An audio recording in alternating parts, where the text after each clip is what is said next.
kung itu suyu tenaute tuni isa klungdam nalai siang tungina mate alian kwa aneu somleli panina somle segi na chiang hi lai sang do sunga tupa Yesu kianga John inu zuite ongpaina bang ngdong hiam chile ko tele Pharisee te in an katang zelzel hi bahangin nang manu zuite in an tanglo hiu hiam china vadong hi tupa Yesu na maute thunam thumto na dong ki hi amasa pen penina bang to na dong hiam chile mo poi sim te in mo pa to om khop lai takun thumin tawin theding hi hiam china masaina na dong hi hi tu takchangina iten kipina takchangina mo poi ibol takchangina lungnon na poi manina kine kidonina nom kisateki mo pipam lighting nom kisai mo pipam pipina ada akap koma hollohi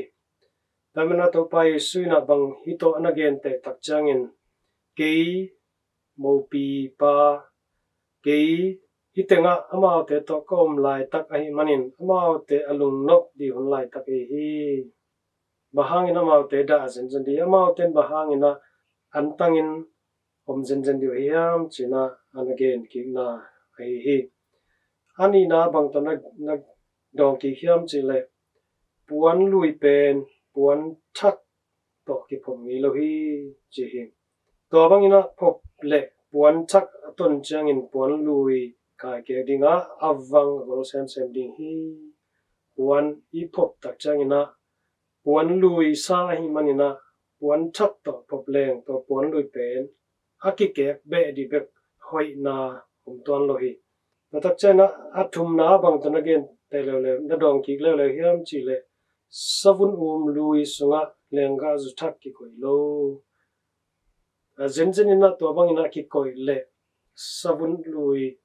pen ki sedi hi puak kham di hi china na again hi ina to pa Yesu don ki na tu te hathi kadina yet ki tak changina ahun zuya kam tat the to pa Yesu na an again hi signs of the time china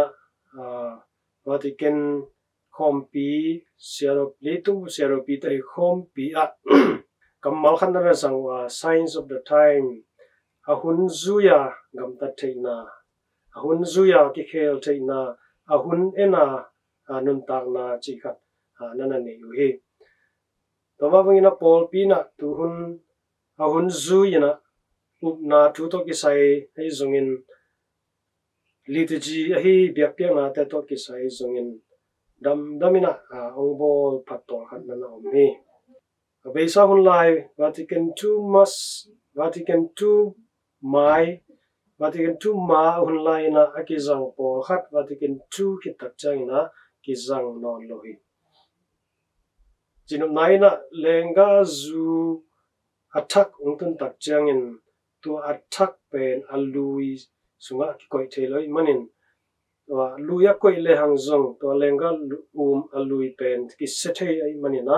wa athak sunga athak ma ki koi ding china hi taminuna no pai sui don ki na tung tonina en khatcherina ite khatcherina lim takin it ki tak changina ite zong pen lenga lui zong hi thei khadi puan lui sa zong hi thei khadi hang tawanga I alui hi na muna athak hi to pai sui lungdam na thu thak te unglu tak chiangina eito ki tuak lo eito ki lem lo hi khathei dia tawang a hi lo na dina nisimna ma iki to pading long to thu pi hi lenga thak iso den ding ai kele puan thak hi den ding to pi bangyam chile athak nun tak na to pan ai teng peno hi bangyam chile mai na athak khasyang to nun ta na te ite nisimina muam no ma to athak nun ta na so na lui so din le na to athak nun ta na to ite nu ta kong thei lo di hi hang manina hunzu yanun tak theding topa to inun tak ale topa de na banga inun ta topa de na banga inun tak ding topa ina hi hun pen lungdam hun ni achi le ite ama to lungdam khoma jahun a hi ale zong ama to ada khom te te ikrisanun ta na nuam na vi ve zong hi to lowa hat vi tak chena da na hunung tung zel hi esta hunum ma bangina pumpi ki de hun chena warin kala che zong ki nei hi to menna to pa izigim chwa khuna ite ama to gim chwa khom ama to da khom ama to singlam te pa khom ni estang tun tak chang ina ama to lungdam khomin ama tho ki na so ite ki helina lungdamin hallelujah chom te di ha to ina christian ta na hi aton tung na lungdam ton tung ni chi zong pen mi hing hi na hang na piang thailo ai zongin to ilungdam na eitei lungdam na ai kele I khasian na te na leitung arina tom ve sung be hiya ni khan itak changa isan di van tung gam nun nop sana ina ton tung nop sana hi chi muhol thei khol gi ge hi leitung inun ta ni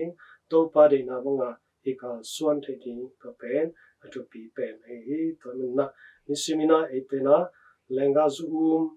hoi te hi chin ding nisimina ite ina puan thak puan pak sel dena to pa khasiang tung lut thei na ding ang tum thei na dena akipo paden to pa I teina to ito ka anung ta den te hi zon dina han chamina thungen chan ni